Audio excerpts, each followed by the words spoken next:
Hello YouTube, this is Goddard Radio Moscow here again with another beer review for you today. Now for this one we're going to go back to Brewdog. I've done numerous reviews from Brewdog already and you'll find the link to those in the video description if you're particularly interested in Brewdog beer. But today we're going to do the last of the 2013 prototype beers, and this is the Interstellar, which is a red rye IPA at 6.5% ABV. I've already reviewed the Brixton Porter for you and also the Hobo Pop, and like I say, you'll find the link, the videos there into that link in the video description of course. But these beers are actually quite cool. As I've mentioned in the other ones, you can vote for your favourite out of these three beers when you try them. You can vote for them on the Brewdog website, and the winner of this voting scheme will actually become a member of the core range for 2014, so it's pretty cool. Last year they produced Jackhammer and Coco Psycho it was as well, both very good beers. But as is usual with my beer reviews, I'll just take you through a little bit of a history of the brewery here, and as I always say, you're always free to go on towards the latter part of the video if you are simply just interested in the tasting of this beer.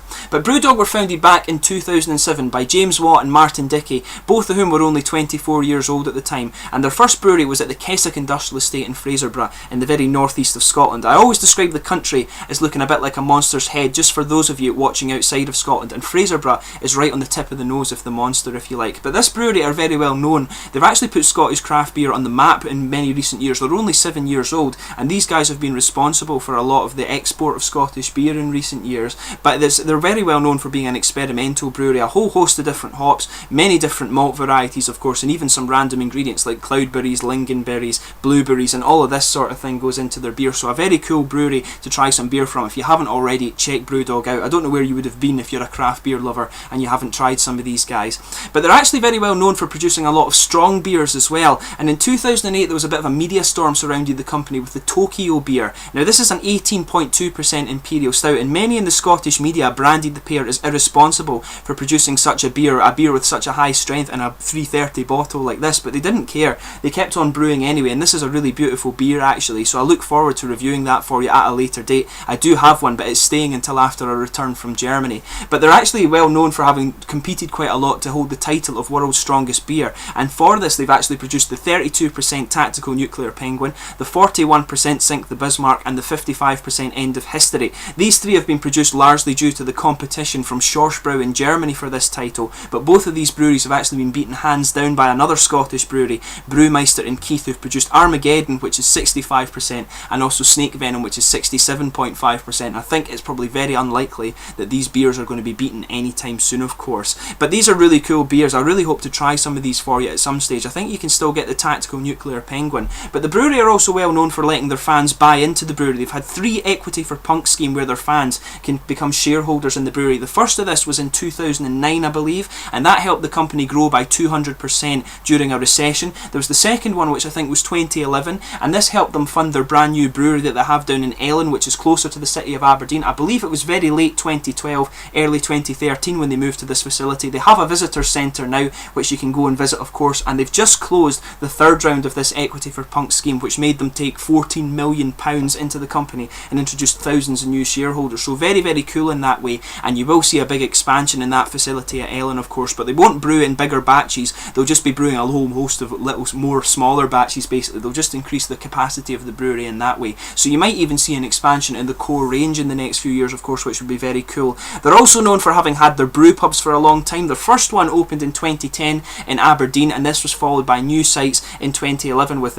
Glasgow and Edinburgh of course, and then in the Shoreditch part of London. There's also other sites in London as well, in England sorry, that opened up in 2012. There was sites in Nottingham, Manchester, Newcastle, Bristol, Birmingham, Shoreditch, and this year they also opened one in Leeds as well, and there's a new bar in Stockholm in Sweden too. But these guys are the largest independently owned Scottish brewery, and they produce 120,000 bottles of beer per month all over the world. But like I say, you'll find this will increase in the coming years of course, with this new expansion in the brewery that they have. But to tell you a little bit more about the recent events that are going on at the brewery here, they're about to release some new beers, or they just have actually. There are 4 new ones, which is this range here, which is the Prototype 2013. This was originally intended to be 4 beers, and it included the Armory, which was a black lager, but this one was chopped because it didn't turn out very well. It includes the Hobo Pop, which I've reviewed for you already, the American Wheat Ale with rye, the Interstellar, this one here as I mentioned earlier, a red rye IPA, and also the Brixton Porter, which was meant to coincide with the opening of a new brew pub in Brixton in England of course, but this fell through at the last moment. But they did the beer anyway,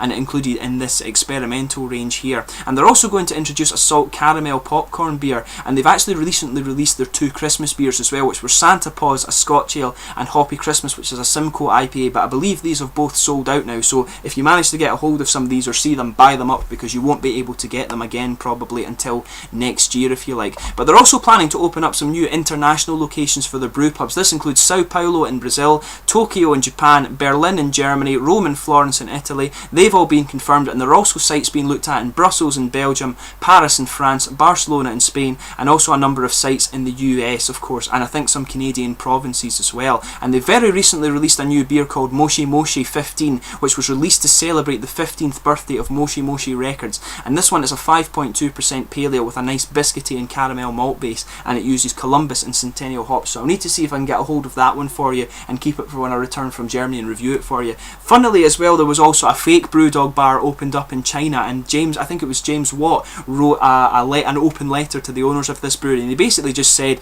they were really flattered that someone had gone to the trouble of basically copying their brand, if you like, and it just showed how good their beer's getting. So they're not going to sue the person in China that's done this, and to be honest, they probably wouldn't get anywhere with it. The Chinese are getting very bad at plagiarising these days. If you try and sue a company in China for having a similar product from the West, the Chinese government just say no, and you don't get anywhere with it. I've heard of that happening multiple times. But anyway, let's move on to the actual tasting of this beer itself. Now, as I mentioned earlier, this one is a 6.5% red rye IPA. It's malted with extra pale, crystal and dark crystal malts, and it's hopped with Magnum, Willamette and Amarillo hops. And this product description on the website here, these ones, of course, the prototype bottles don't have the little usual blurb that you get on the Brewdog bottles. And the one here, it says, a beer that will make the Kessel run in less than 12 parsecs. Interstellar is a red rye IPA with spicy rye flavours from the malt, and will have a great all-round spicy, fruity, earthy hop aroma from the use of Willamette and Amarillo. That's the little product description for you here. I'll just bring up the camera and let you have a little look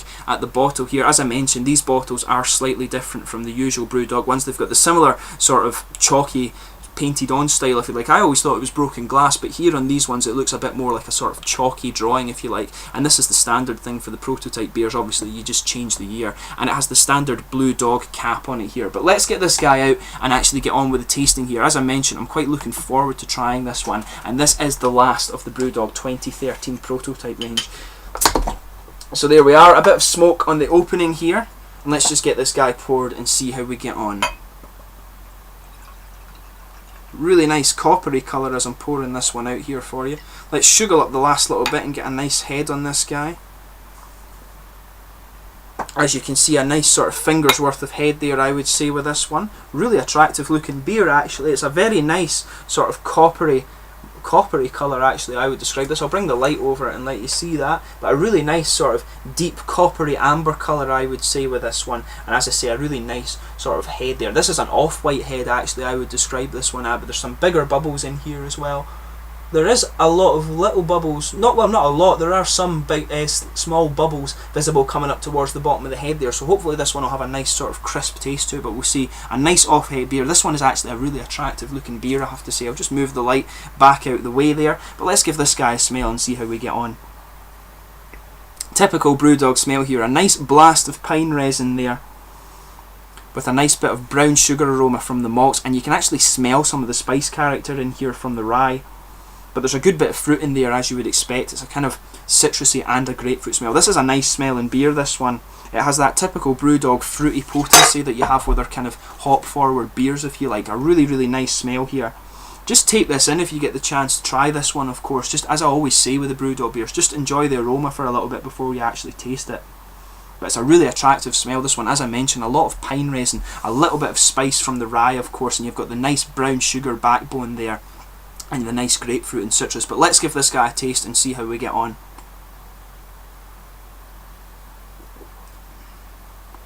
That's a nice one here. Really interesting, actually. I've never quite tasted a Brewdog beer that's like this one.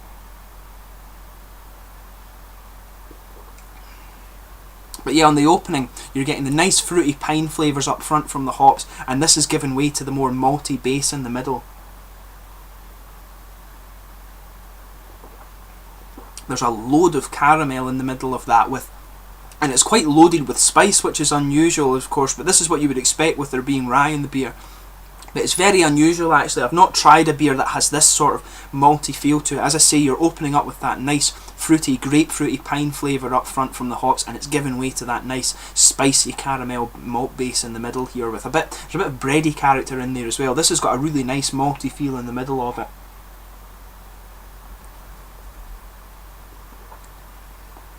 There's a good bit of grainy flavour as well, but I'm really impressed with the malt base in the middle of this one here, and it's a little bit bitter on the finish, and you're getting that pine resin lingering through, but you're getting the citrusy flavours coming out a bit more at the end. It's mainly grapefruit on the start, and the citrus is coming out a little bit more on the end here. This is a really, really nice one actually, and this beer, the flavours here are just lingering very nicely. As I say, a very interesting malt base here.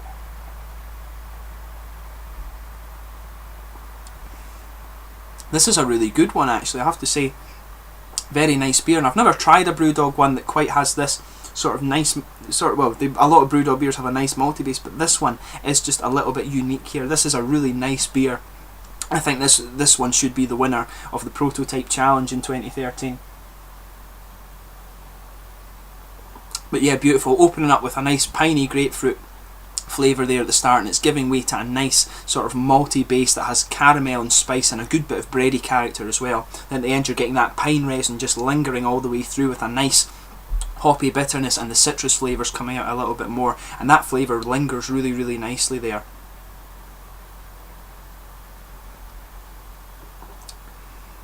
In terms of the mouthfeel, it's got a nice little oily mouthfeel. It's actually quite a light bodied one. It's a very, very drinkable beer. The carbonation, I would say, is quite smooth. Not much of an attack on it at all. Very, very smooth carbonation, just kind of average level there. But it's actually very light bodied. It has that nice little oily mouthfeel to it, but a very, very smooth beer. This is the one I've been most impressed with out of the 2013 prototypes, I have to say. Like I say though, if you've tried these three beers, you can go onto the website and vote for your favourite yourself, so go and do that if you have tried these. But I think this one, for me, is the winner of the 2013 Prototype Challenge. I hope this one comes into the core range for next year. This is a really, really nice beer. If you get the chance to try this, definitely do it. If whatever beer comes out from this range, I'll re-review it when they've got the proper bottles, because they may well tweak the recipes of these things. But this one's beautiful as it is, actually.